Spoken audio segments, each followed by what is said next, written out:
Goeiedag en baie welkom saam by ons weeklikse ritmeoefening. Nou ons het 'n baie eenvoudige oefeningkie hierdie week.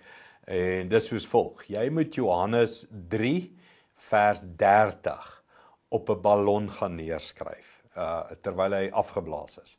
Nou dis nogal moeilik. Glo vir my ek het dit probeer. So jy kry 'n permanente koutjie en jy gaan skryf nou mooi op 'n lekker groot vet ballon, skryf jy Johannes 3 vers 30, die woorde. Ek gaan jou so 'n bietjie daarvan sê, is iets van Johannes die Doper wat sê, ek moet minder word en hy moet meer word.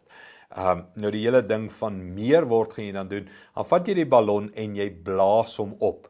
Iets ongeloofliks gebeur wanneer jy met 'n koutjie op 'n ballon geskryf het en jy blaas hom op. Die ballon word al hoe groter, dit wat jy geskryf het rek, die kleur word bietjie dowwer, maar hy word al hoe meer.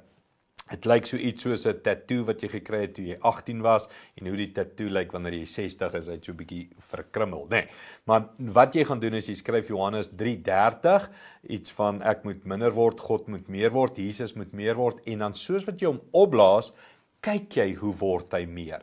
Jy doen dit met so 3-4 ballonne, jy sit 'n strikkie aan en jy maak hierdie ballonne vas iewers in jou huis en die heel week as jy verby dit loop, lees jy Johannes 3:30, hy moet meer word en ek moet minder word. Dis hierdie week se oefening, 'n herinnering van hoe word Christus meer in my lewe en hoe kan ek minder word in my lewe.